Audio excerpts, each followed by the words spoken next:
Bismillah, alhamdulillah, wassalatu wassalamu ala rasulillah wa ala alihi wa sahbihi wa man walah. Wa ashhadu an la ilaha illallah wahdahu la syarikalah wa ashhadu anna muhammadan abduhu wa rasuluh, amma ba'd. Alhamdulillah, fi hadal yawm, yawmul arbi'a ba'dal fajr khamis wa isrun dari bulan Dzul Qa'dah 1444 Hijriah. Kita lanjutkan kajian di Fakultas Ilmu Al-Quran dalam pembahasan tatbiq, penerapan ilmu tajwid dan qiraah sab'ah kepada surat Al-Lail, yang mana pada kesempatan hari ini kita masuk kepada ayat yang ke-11. Yaqulu ta'ala fi kitabihil karim, wa ma yughni anhu maluhu idza taradda. Yaqulu ta'ala fi kitabihil karim, a'udzu billahi minasyaitonir rajim min hamzihi wa nafthihi wa nafsihi. Wa ma yughni anhu maluhu idza taradda.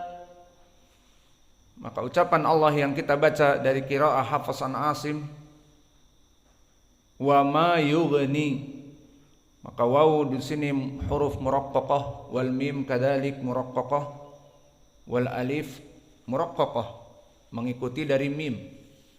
Maka wa ma semuanya muraqqaqah, dan alif sakinah qablahu fathah hukumnya mad tabi'i. Yughni maka ya muraqqaqah.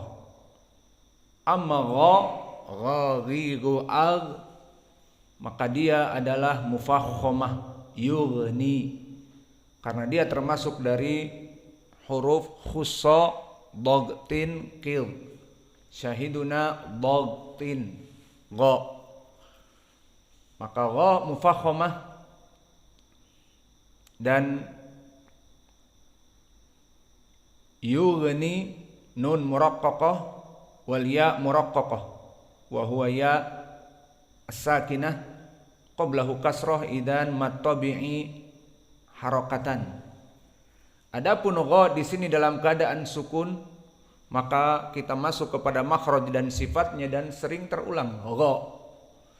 Maka makhraj gha barakallahu fikum adnal halq, di mana dia paling depan dari makhraj kerongkongan.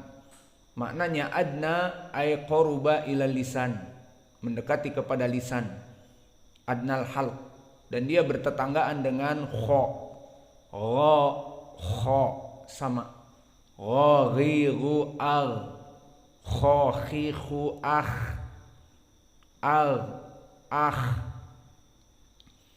Adapun dari segi sifat, maka sifat al-gha terkumpul padanya sifat yang kuat dari makhrajnya, karena terkumpul padanya jahar, dan terkumpul padanya rokhawah, dan terkumpul padanya isti'la. Maka jahar di sini muni'a jarayan an-nafs indan nutq bil harf liquatil i'timad alaih fil makhraj. Maka jahar di sini dia dilarang keluar dari an-nafs, dilarang keluar dari nafas. Maka ini dari sifatul quwwah, dan lawannya jahar adalah hams, yang mana dia jaroyan as-saut, jaroyan an-nafs, keluar dari nafas di saat disebutkan makhrajnya. Maka inilah dua sifat yang berlawanan, jahar dan hams. Maka gha dari huruf al-jahr, di saat kita menyebutkannya tidak keluar nafas sama sekali. Ghaghiru al maghfirah, dan begitupun di sini fa'aghna.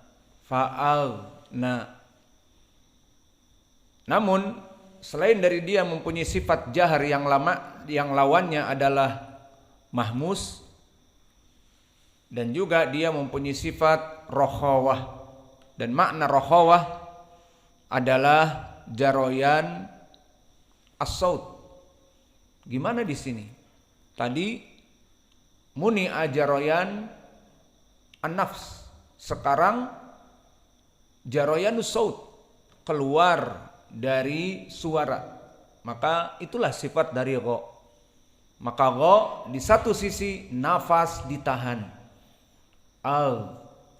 Dan di sisi lain tidak boleh ditahan suaranya.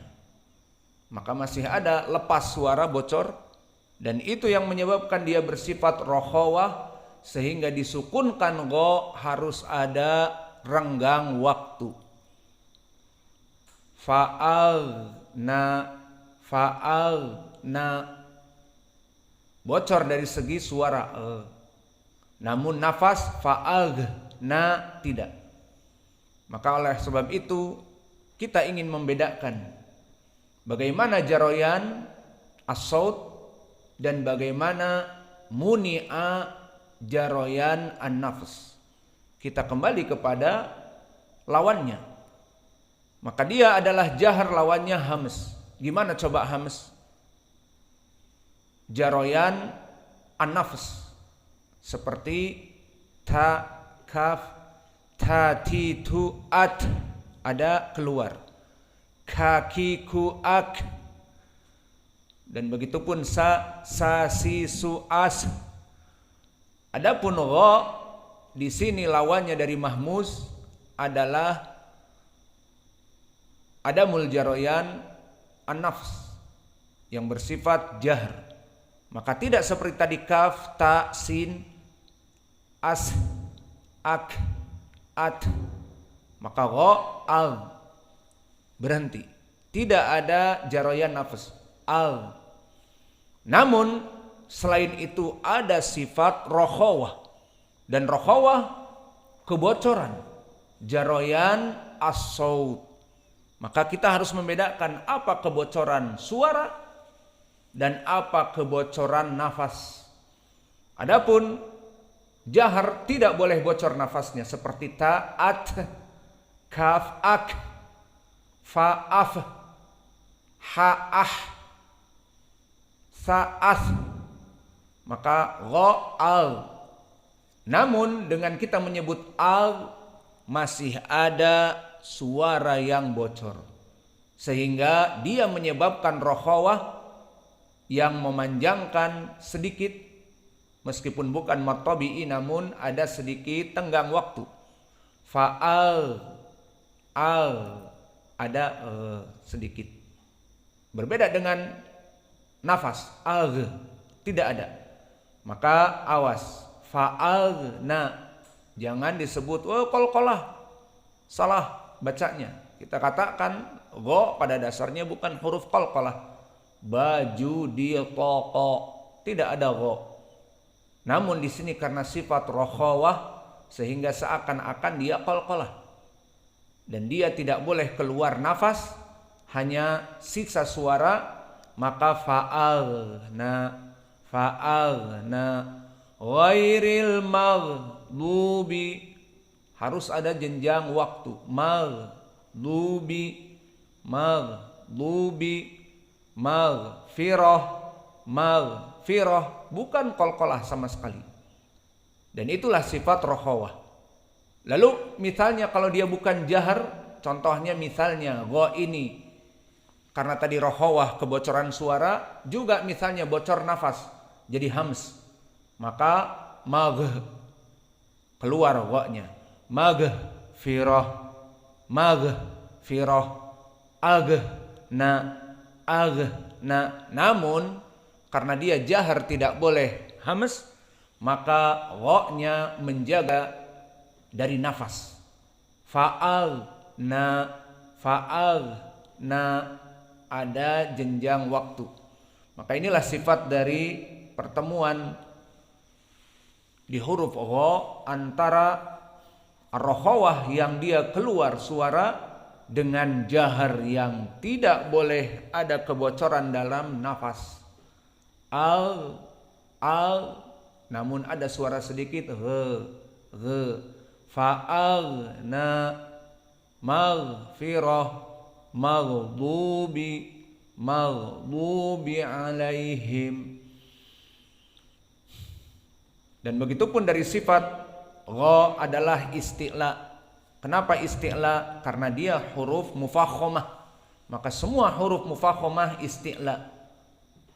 Karena di saat kita menyebutkannya ghadhiru al, cenderung lisan kita kepada al-hanak al-a'la, dan begitupun mulut kita penuh al, mal, fa'alna, maghdubi, maghfirah. Maka selesai dari makhraj gha. Ma'aghna anhu, maka ain muraqqaqah wa nun muraqqaqah wal ha muraqqaqah, maka datar anhu.